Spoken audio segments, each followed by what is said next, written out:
সুপ্রভাত। আজ বিবেকানন্দের জন্মদিন। শুভ দিন আপামর ভারতবাসীর ক্ষেত্রে।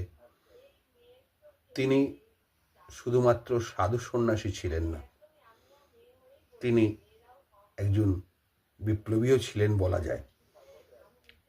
তার বাণী বিপ্লবীদের সহায়তা করেছিল, উদ্দীপিত করেছিল। যে কোনো বিপ্লবী ধরা পড়লেই বা ফাঁসির আদেশ হোক বা না হোক, তাদের বালিশের তলায় শ্রীমদ্ ভাগবত গীতা এবং বিবেকানন্দের জীবনী পাওয়া যেত। বিবেকানন্দজি নিজে কোনোদিন অস্ত্র ধরেননি, কিন্তু এতটাই শক্তিশালী তার মন্ত্র, তার এতটাই শক্তিশালী অভিবাপন, এতটাই শক্তিশালী তার বাচনভঙ্গি, কথা, তাতেই বিপ্লবীরা বিপ্লব করেছিল ইংরেজদের এগেনস্টে। একটা জিনিস মাথায় রাখতে হবে, আমরা আজকে অনেকেই বিবেকানন্দ সাজবো, বিবেকানন্দের কথা বলবো, বিবেকানন্দের বক্তব্য নিয়ে বক্তৃতা করব, বিবেকানন্দের আদর্শ নিয়ে বড় বড় কথা বলবো, কিন্তু বাস্তবে আমরা বিবেকানন্দকে মেনে চলতে পারিনি। স্কুলের শিক্ষা ব্যবস্থায় যেখান থেকে বাচ্চারা তৈরি হবে, সেই শিক্ষা ব্যবস্থায় বিবেকানন্দের আসল বাণীগুলো, যে বাণীগুলো উদ্দীপিত করবে, সেই বাণীগুলোকে বাদ দেওয়া হয়েছে বা বিবেকানন্দ নিয়ে বেশি পড়ানো হয় না। শাসকরা ভয় পায় যদি আবার এরকম বিপ্লবী তৈরি হয়।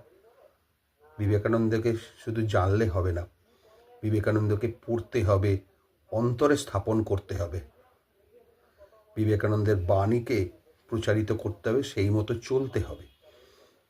বিবেকানন্দের বহু বাণী আছে জাতিভেদের ওপরে, যে চণ্ডাল তোমার ভাই, মুচি মেথর চণ্ডাল তোমার ভাই, বা অন্যায় যদি করো, অন্যায় যদি সহ দুটোই অপরাধ, অন্যায়কারীকে উচিত শিক্ষা দেবে, প্রতিবাদ, প্রতিরোধ ইত্যাদির কথা বলা হয়েছে। সেই বিবেকানন্দকে আমরা শুধুমাত্র গেরুয়া সন্ন্যাসী বলে থাকি, তিনি কিন্তু তাই নন। তিনি বিপ্লবী, তিনি শিক্ষাদাতা, এবং তার যে বক্তব্য সারা বিশ্বে সমাদৃত, সেটা আপনারা সবাই জানেন। সুতরাং আমরা চাইব যে তিনি যেন সকলের হৃদয়ে অবস্থান করেন,